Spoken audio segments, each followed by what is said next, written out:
We're alive. Well, Doc, this is you actually gave me an idea how to call it, and I call it. I took a liberty and I call it 7 decades with Doc Sheldon in 30 minutes. Hmm. Okay, let's. So for someone who is watching us live or recorded, this is not technical. We won't discuss SEO tips or any kind of tips, but maybe you can get some tips from Doc Sheldon's life, which I want to. Which I want to know, because I don't know many things. You're a very mysterious figure for me. Okay, Doc, where are you now? Right now, I'm in Tijuana on the coast, right below San Diego. Yeah, but Tijuana is Mexico, isn't it? Yes, in Yeah, Mexico. Yes. Mexico. Okay, so you live in Mexico. How long you have you been? Oh yeah, okay. This one. Have you been born in Mexico? No, no. I was born in the United States and lived in the United States for most of my life.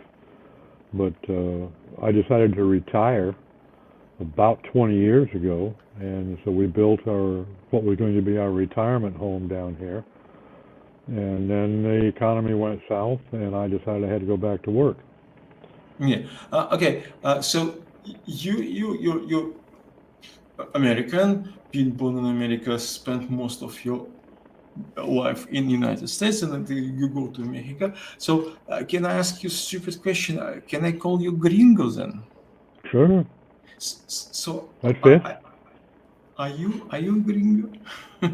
I'm a gringo. Yep. Because I used to stay in Brazil, for example. In Brazil, gringo doesn't have this negative meanings. Is there any negative meanings in gringo in Mexico?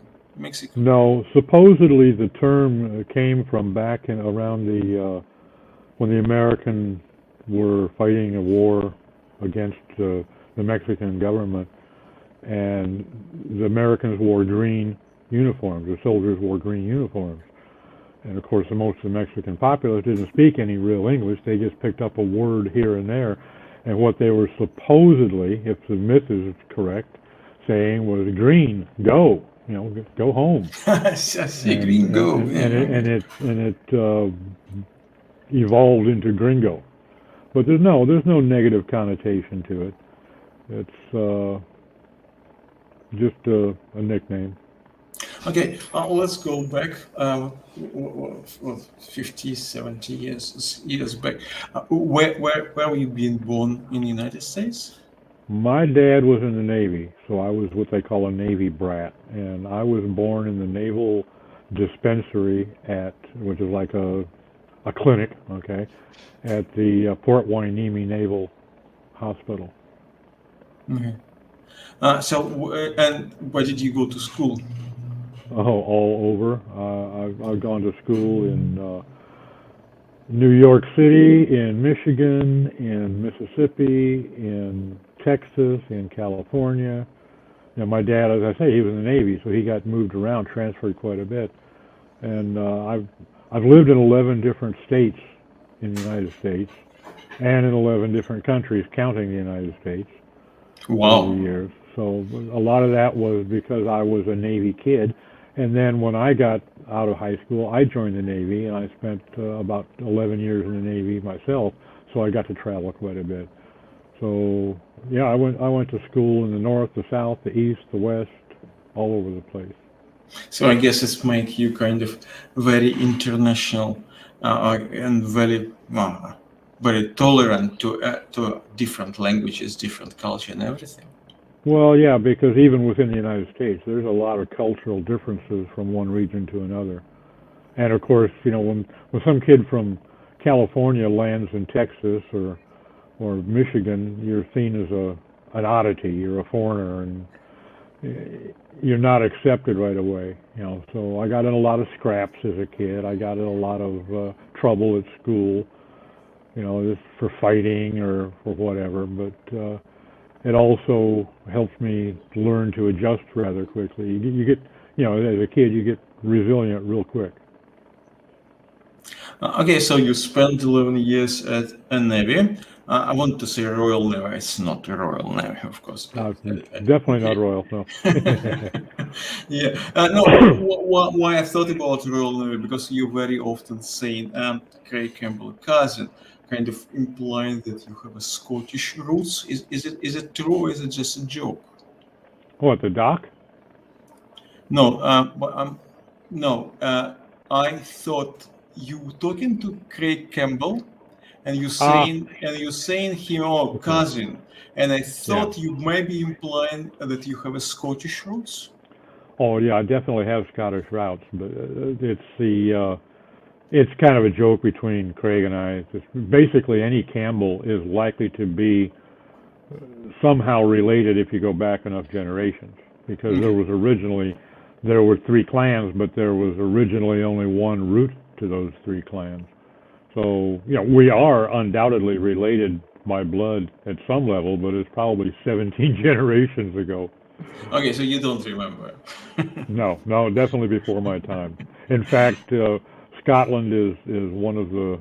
I did visit Scotland when I was in the Navy. We did land at the dock in Holylock, but I never actually got off the ship, so I can't say I've ever been on Scottish soil. Not on Scottish soil, but technically in Scotland. Within Scottish waters, yeah. Yeah, in Scottish water. Okay, so after Navy, what happened? What happened to you, and why you go? Why you left Navy, and what happened after that? I got out of the Navy. There was a new CNO called Admiral Elmo Zumwalt who took over as the Chief of Naval Operations, and he made a lot of changes.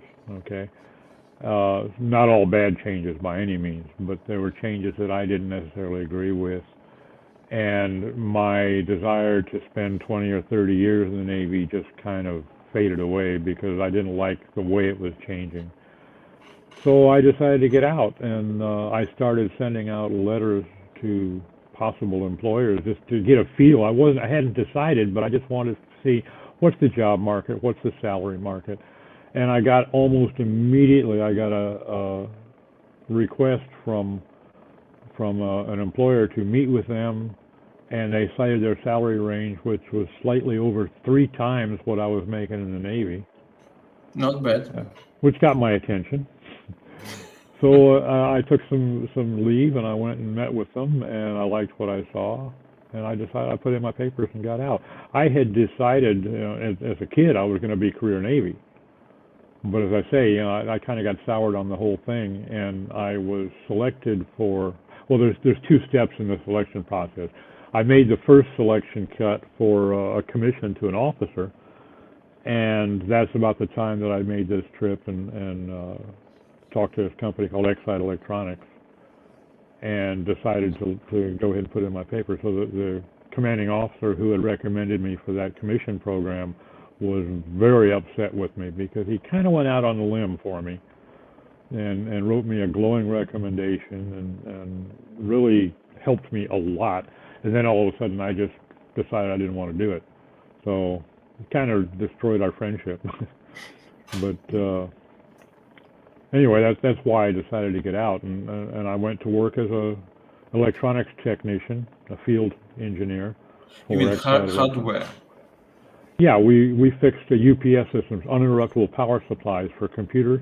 Back in those days, it was huge data centers with IBM and Amdahl mainframes, and you had to have a battery backup inverter system because any kind of a glitch that came in on the power feed from the utility company could shut you down for weeks or months. So I would go out and install and repair and do preventive maintenance on those systems within a 5-state territory. And I enjoyed the job. I met some pretty cool people. In fact, I ended up working for a couple of different companies after that I met as clients over the years. So So it was just a stepping stone. what happened next after you were technician for? I was working with Exide for about 3 years, and then I went to work for an electrical engineer who was a consulting engineer, and he specialized in selling UPS systems to large data centers. And because there's a certain amount, in those days at least, there was a lot of electrical engineering had to go into selecting the right system, building the data center. And I went down, he invited me to his home for a Christmas party, and I went down a day early and called him and said, can we talk? Of course, he's getting all geared up for a big party for 600 people, and he was a little bit busy, but he made time. And we took about an hour, and I said, you need a marketing manager. That I'm not going to give his full name. Bob was a great guy, a great engineer, and a very good person. But as a salesman goes, he was terrible. And I told him that. Your marketing efforts are terrible. Your sales efforts are terrible. You need somebody in-house, and I'm that person. And it's funny because at that time I had zero marketing experience. I had just enough experience to know that he was not doing it right.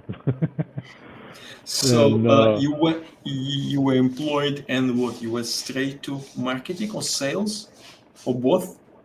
well, from the field engineering tech, I went into his marketing manager, and the first thing I did is I signed up sales reps in all 50 states, and went out and trained them and provided them, some quality professional literature, flyers and brochures and that sort of thing. And sales went through the roof because the thing was that he was answering the phone. If somebody was interested and called him, he would sell them a system. But he wasn't looking for customers. So we went from about a $400,000 a year to a $4.5 million a year the first year. And it wasn't all my doing. I mean, it was the sales reps. I was very selective about the firms that I signed on, and they were very dynamic, and they really worked it because we were paying a large commission. They would sell a $2 million system and put $250,000 in their pocket. Not bad. So that's a lot of incentive. So I worked for him for a while, but we didn't agree on some things. We got into more government work. And selling to the Navy, for instance, was, while it was very profitable, it was laborious. I mean, one system could take you 2 years to get through the design, the finger pointing, and the negotiations, and the change orders, and everything. And it just got very frustrating. So I said, okay, you're going now. We did a $6 million a year, and I'm going to leave.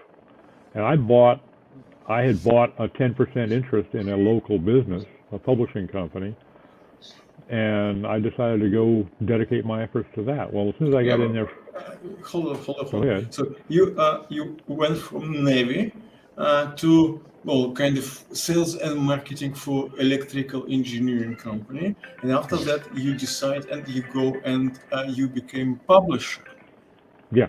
How did it happen? That's a very good question.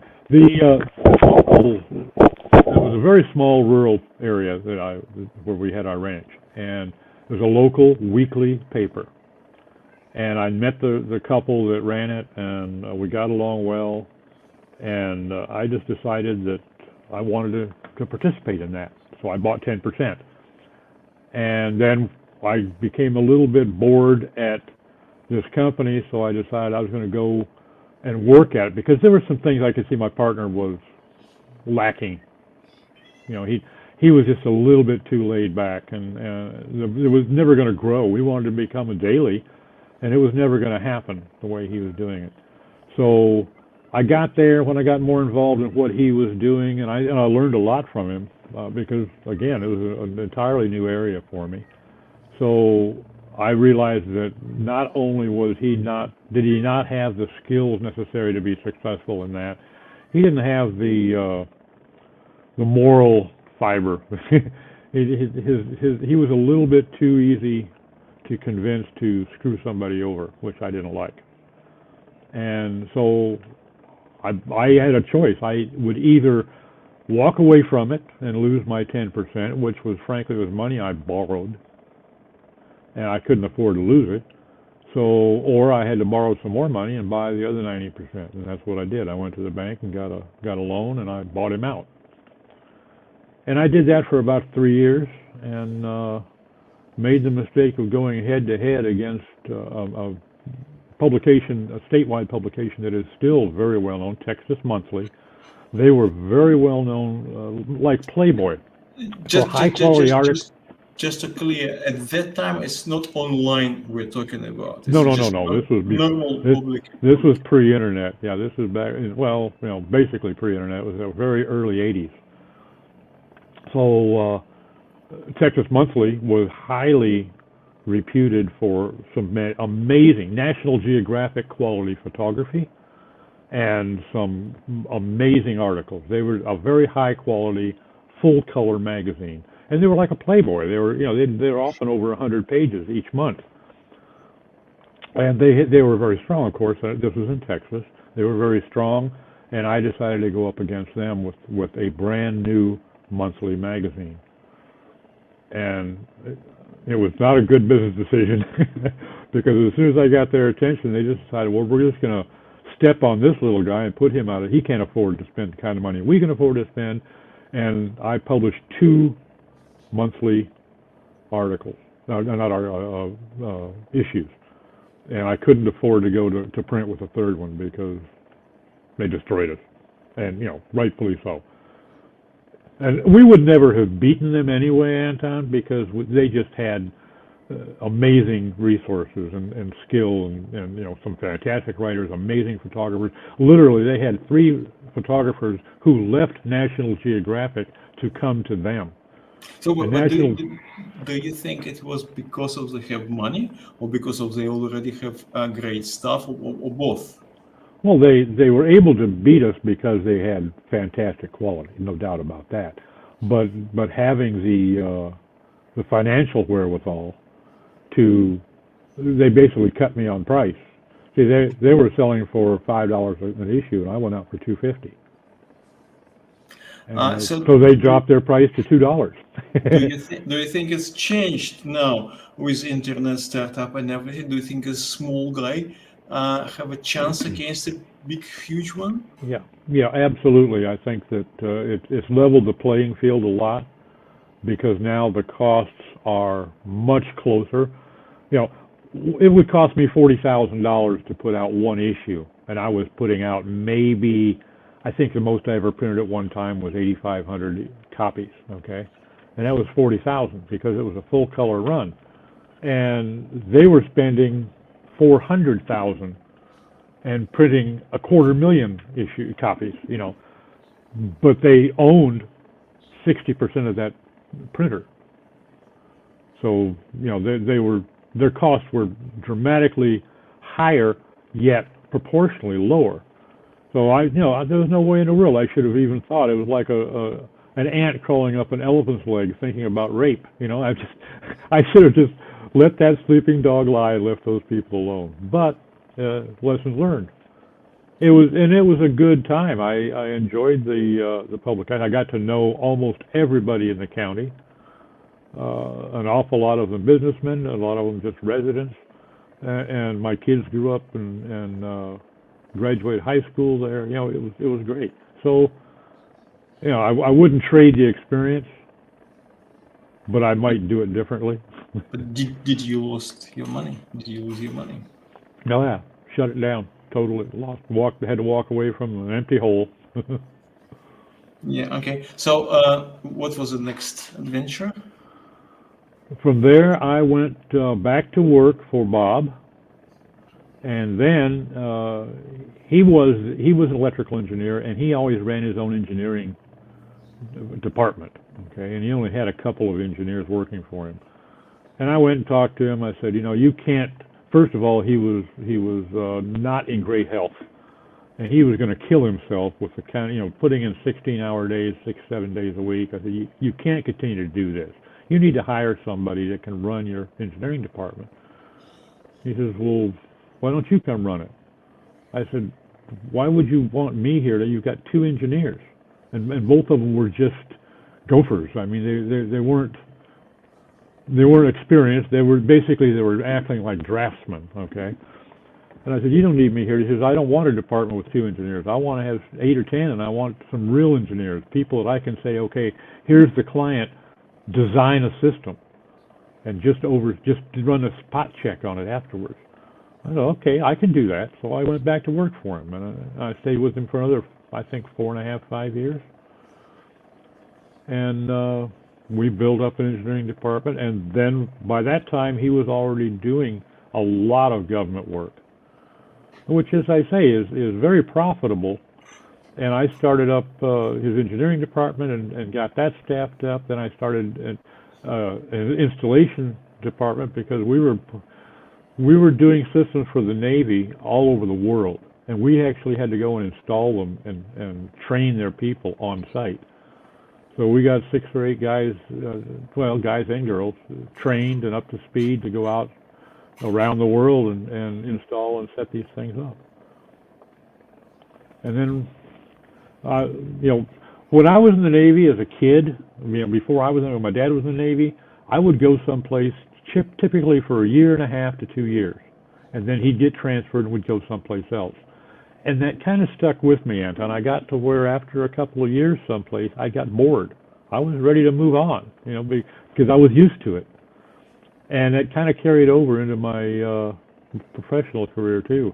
I've spent nearly 20 years now in online marketing, and that's 6 or 7 times longer than I stayed any place else, Okay, really. let's get to this part. So after you were working for Bob for, you said, 3, 4 years, what happened next? And let's go get to your digital marketing things. Okay, well, I left Bob to go to work with a couple of partners. They had already started a company, and they were also dealing in UPSs. They were buying used UPS systems, Mm-hmm. reconditioning them and selling them as used systems, and doing, you know, maintenance contracts, both repair and preventive maintenance on them. And because of my experience with Exide and my experience with UPS systems with Bob, they approached me and asked me if I'd be interested in joining them to head up their engineering department. And I declined. And we went back and forth 3 or 4 times. They kept coming back to me, and finally they offered me 25% of the business if I'd come. That'd be like a signing bonus, you know. They're going to pay me a salary, but they're also going to give me a quarter of the business. And I saw their books, and I saw the kind of business they were doing, and 25% of that on top of my salary sounded pretty good. So, okay, I moved to Dallas and did that. And that was an adventure, one of the biggest adventures I ever had. So what you were doing, it was marketing? No, I was running the engineering department, which we would go out and look at used systems and determine whether we wanted to buy them. We would then bring them in and recondition them, and then we would sometimes reconfigure them if necessary, or go out and install them on a new owner's site, and we would do repair and preventive maintenance. I mean, we were doing everything that was hands-on with the equipment. Our department did. Right.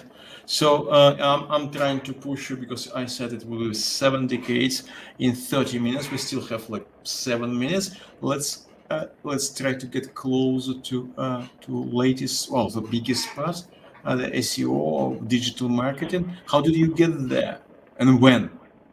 I was working for a company in Gardena, which is up in the Los Angeles area. Okay, so And, you were last time we were in Dallas. Now you're in Los Angeles. well, Yeah, okay.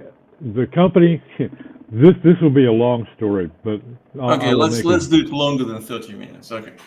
Uh, when I was with them in Dallas, they had an investor who was not a partner, but he was an investor, and as such, he had some say in how we spent his money, right? And he was Venezuelan, and he was probably Venezuelan mafia. Okay, it's certainly the way he did business, at least. He didn't like a decision that we made as a management team about a particular client. We decided to decline their business, and he didn't think we should have. And it was business that would have been marginally profitable at best, and very problematic, and carried high legal risk as well. So we decided no, we didn't want any part of it. And when he argued with us about it, and we basically outvoted him. Tough. You don't like it. It's done. And then he submitted some documents to the court, falsified documents, showing his ownership of the equipment that we had in the warehouse. We had about $300,000 used cost in the warehouse, and he also filed charges against the CEO for embezzlement. Well, I shouldn't say filed charges. He claimed that he had evidence and supposedly showed something that we never got to see of embezzlement. Well, we had another investor in Mexico City, and because I spoke Spanish, I went down to talk to How did him. it And happen? Yeah, it's another question. How did it happen? You spoke Spanish. I grew up living on the Mexican border for a long time. We were living in El Paso, Texas. We lived in Calexico. I graduated high school in Calexico, California. So I was, graduating class of 200 people. There was me and a black kid and 198 Mexicans. So I learned an awful lot of Spanish in a hurry. Okay. And so I went down to meet with Sergio in Mexico City and to see if he could help us. And come to find out, Sergio was also a little connected. And I won't go into the details, but he resolved the problem and made this Venezuelan decide to walk away from it and shut his mouth. And Sergio's daughter, who ran his consulting company, and they were one that we sold many of our used systems through in Mexico, or actually all over Latin America. She asked me if I would like to come on board in Mexico City and design them. They wanted to design a micro UPS, basically a desktop, about the size of your old desktop computer module that's set horizontally, and your monitor could sit on top of it, and it was enough to put your desktop on UPS. Okay? And I said, sure. So I went to Mexico City, and I was there with them for a couple of years. And while I was down there, I made a lot of connections, and I ended up with getting a call from this company in Gardena, up in the LA area. They asked me if I would come up there and interview with them, and basically the position was to set up a maintenance department that would take care of doing preventive maintenance and repairs on all of their plant equipment. Well, the thing is, this company was a blow molder. They made bottles, plastic molded bottles. And I went up there and interviewed with them, and while I was there, I met with a friend in Dallas. He said, you don't want to work for those. I've been in those plants. They're filthy. They're hot. They stink. You would be miserable. Why don't you come work for us? I said, well, where are you working now? And he said, I'm over at McDonnell Douglas. He was working at the Long Beach airport for McDonnell Douglas. And he says, we've got a bunch of positions open right now. Let me get back to my office, and I'll give you a call and tell you what we got. Well, they were looking for a facilities manager, which was basically the same thing, but in a nice, clean airport. And it was a lot more money than I was making in Mexico City, and considerably more than they were going to offer me there in Gardena. So I went to them. And I was there almost until they had a huge layoff. We had 57,000 people, and they laid off all but 20,000 in a period of 2 weeks because they had serious financial issues that came up, and they laid off. And almost everybody they laid off were engineers. I mean, 95% of them were engineers. And because they lost a couple of airline contracts, they had already overspent. It was mismanagement from day one. So I was one of those that hit the streets looking for work. And at the time, there's 27,000 electrical engineers looking for jobs in LA, and there were only 360 jobs in LA for electrical engineers. So I went to work doing on-site maintenance at this company in Gardena. I called them, and I went to work for them and ended up managing their facilities several years later. And about that time, I had been running a side business, doing consulting work as a business management consultant.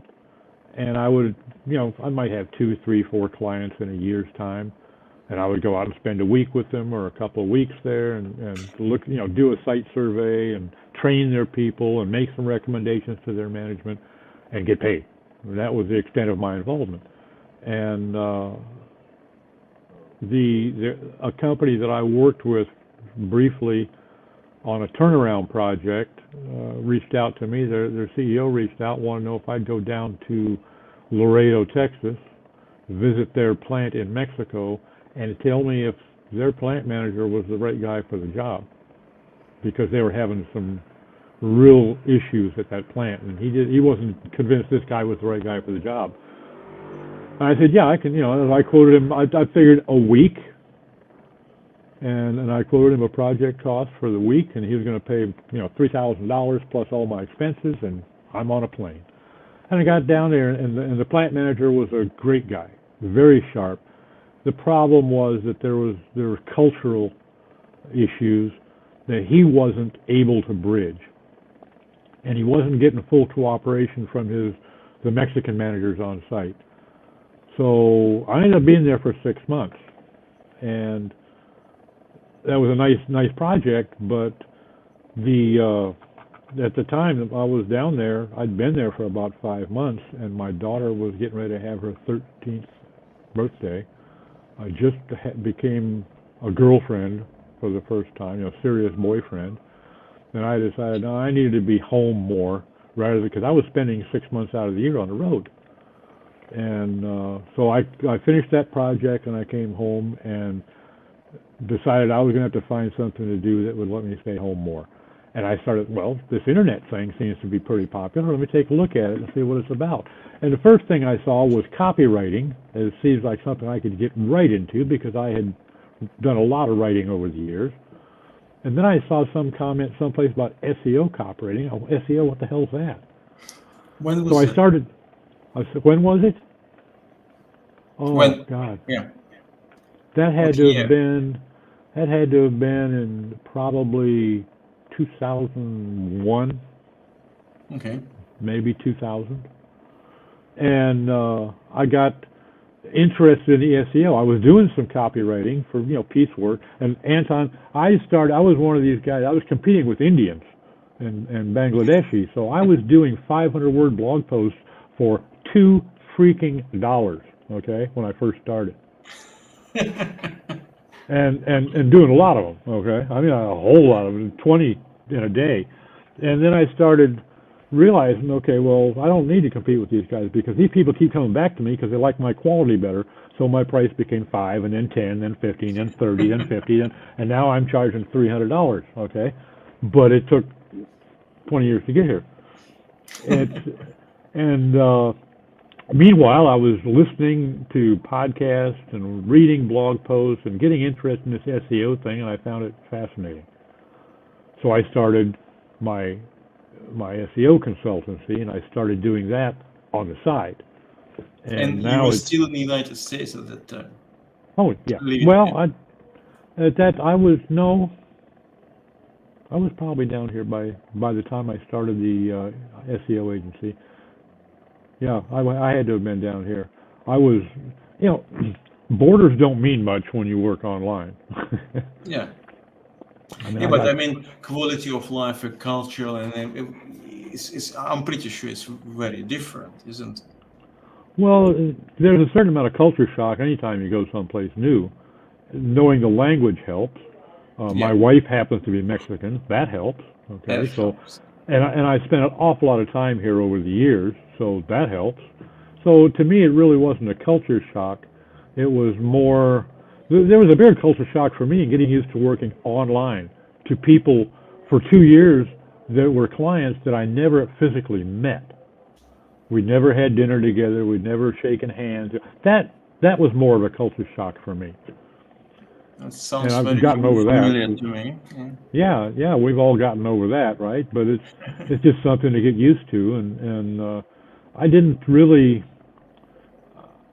to be perfectly honest, I enjoy living here more than I did in the States, because it's the thing that attracted me to Mexico initially. The first time I came down here was I felt like I'd taken a step back in time 60 or 70 years because the things that were still part of everyday life here had stopped being important in the States.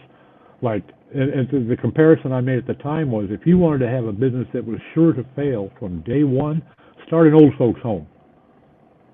Because down here, people don't put mom or dad in an old folks home when they get old and infirm. They empty one of the bedrooms and they put them in the house and they take care of them just like they took care of the kids. And now that's changed a little bit. There are some old folks homes now, but not very, very many. And that was one of the things that struck me, that was a value that existed when I grew up that had ceased to exist for the most part in the States. And integrity in business and being part of the neighbor, being a neighbor rather than just somebody who happened to occupy the house next door, being a friendly neighbor, that helped people out, that kind of thing attracted me to Mexico. And that still exists in great part down here. It varies from huge cities like Mexico City to small pueblos, but it's still very much a part of Mexican culture. And I like that. The other thing that I found very attractive was the fact that the education system down here is years ahead of the United States. Wow. My daughter in 5th grade was doing calculus that I was only introduced to as a word as a senior in high school. You can expect to see this when you get to college, and they would give us 3 or 4 days of a brief glance at what calculus could do. There wasn't a course; it was at the end of a trigonometry class, and she was doing it in 5th grade. So there's a lot of things that attracted me to it down here. But no, culture shock, no, wasn't an issue. Anyway, that's how I got into digital marketing, and I have kind of migrated away from like SEO campaigns. I don't do now. My partner Steve Garanxer does the both PPC and organic SEO campaigns. You do have clients, do you? Yeah, he's got clients, and then I do the technical stuff. We both do site builds. We're partnered up on a lot of stuff now. You're aware we have the conference that we're getting ready to have our second one, and we've also deep SEO conference should be very, very good, but for unfortunate things that happens during the COVID. So you missed 1 year after that. You decide to go online conference, which is not the same, of course. Yeah. So what do you think? Was it how is it? Was it a good idea to go online, or should you wait for a year? We did cancel 2019. Yeah. I'm sorry. We started thinking about it in 2019 for 2020. We canceled 2020 and did 2021, fully intending to have it be a physical conference, and then at the last minute, COVID drove us to convert to virtual, and we're going to do 2022 is going to be hybrid. Because there are people that have indicated they will come. They want to be here. So it's going to be a hybrid event. But I don't really personally feel that we should have canceled 2021. No. As it turns out, it was a success. Believe it or not, we both actually made a few $100s when we were both prepared to lose a couple thousand. So it ended up being okay, and of course, it was one step in establishing some credibility, some brand. So 2022 will be the next step, and if we can be as successful this time, then 2023 should be a piece of cake. Yeah. So what the idea for conference? Are you going to make something small but kind of elite stuff? There's a couple of things that we're going to do to make it different from most of them. First of all, we don't want it to be like PubCon where just everybody wants to go so they can hit the tables and get drunk every night, okay? And unfortunately, I'm not saying that. So no drink on a deep SEO conference. Oh, no, I didn't say that. I had never, ever said that. No, but it's not the prime mover. It's not the primary reason for showing up, just to party for 3 or 4 days. We want to have an experience that makes it worthwhile. So, we couldn't obviously with the virtual, but this year we're we're going to have the third day is going to be an optional either deep sea fishing about 50 miles offshore, if you're into that, or it's the heart of the Mexican wine country and some very, very respectable wineries. There'll be a tour bus to hit a couple, three of the wineries and do some wine tasting and tequila sampling and that sort of thing. So that will be part of it. The other is that we're not having any concurrent sessions. Nobody's going to have to decide which one of these two at the same time. I've got to miss one to hit the other one. They're all going to be one after the other. And the other thing is, we don't yet have the wherewithal to pay speakers to fly in from London and pick up their airfare and everything else. But what we are doing this year for both speakers and attendees, the ticket includes room and board for the 3 days, and it's a 5-star resort. Okay, it's going to be nice. So you buy your ticket, and if you want to have some walking around money, fine. If you don't, no problem. You're not going to have to pay for a meal or a bar tab or your room. It's all included in the ticket, and that involves some 6-figure risk on our side. Okay, it's pretty substantial risk, but we're hoping we're going to get good attendance, and also we're hoping to get some good sponsors so we can get lots of nice swag for the folks. But it's going to be fun, and that's how we're trying to make it different. We want it to be more experience centered. I'll give you a good example. You're familiar with Jim Christian and the folks over at DMO, Digital Marketing Organization. They're doing something along the same lines. They're making it an experience. It's not just to hear somebody talk about their slideshow. It's going to be a fun experience. And that's kind of where we got the idea, because of what he was doing up in Napa. And now they just had their Maui deal, which was a tremendous success. So I like the model that they've laid out. We're trying to do something along the same lines, not to go up and Jim at all. It's just, I think it's time for that sort of thing. I think the old, the sales conventions of the 50s and 60s were, some salesman would just get on the bus or a plane and go someplace and stay drunk for 5 days. And basically that's what they were. And that has carried over into an awful lot of marketing conferences too. And I think it's a shame. I do want to mention one other thing about Steve and my plans for Deep SEO. We're making a very concerted effort to try to get as representative as possible with our speakers.